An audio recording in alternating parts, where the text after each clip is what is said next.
I was born and raised in a medium-sized town in Indiana. My parents grew up in Indiana, and their parents before them grew up in Indiana. As a family, we traveled every summer, and as I got older, I realized that I really didn't picture a future in my hometown. My parents never talked about my future with me, and I really don't remember anyone taking the time to discuss what I might want to do when I grew up or talk about important things in life. So I didn't have much of an idea of what I wanted to do when I grew up.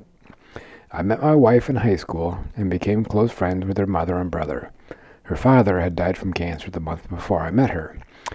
As our high school graduations approached, we made plans to go to college together at Purdue, but I wasn't too excited about starting college right after high school.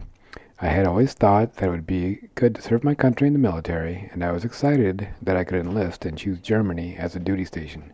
Besides, I thought, there's a GI Bill, and I can go to school later.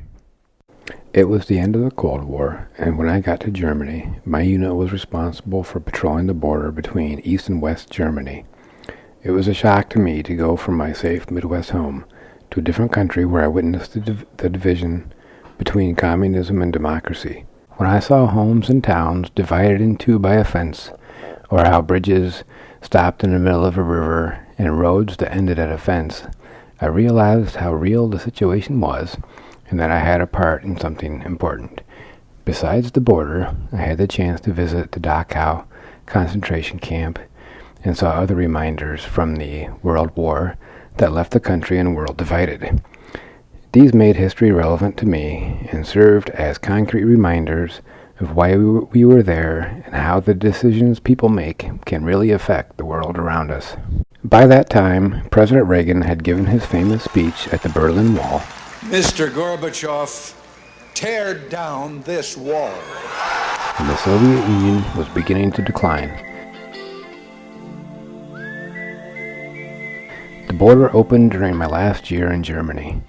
When the East German residents came over to the West, signs of their oppression were evident in their belongings, vehicles, and mostly their expressions. Seeing the hope that some of them had made me feel like I was part of a good chapter in history. I knew that I was just a very small cog in a much larger political machine, but it was enough to give me a sense of purpose and make me want to be a positive influence in the world.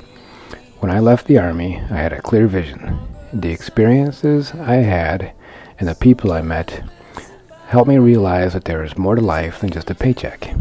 In art school, I learned to realize beauty in the world. My career as a photographer has served me well as I had a family and raised 3 children. I have enjoyed the job, but have not felt the satisfaction of making a difference in the world or community. I still enjoyed the interaction with people more than the product of my work, and I have especially enjoyed the chances to help coworkers solve problems or share knowledge with them. It seemed only natural that my wife, who knows me better than myself, encouraged me to look into becoming a teacher, that it is not too late for me to make a career change and do something I could enjoy. Of course she was right, and I am looking forward to my new life and being able to be a positive influence again in the world, this time with students.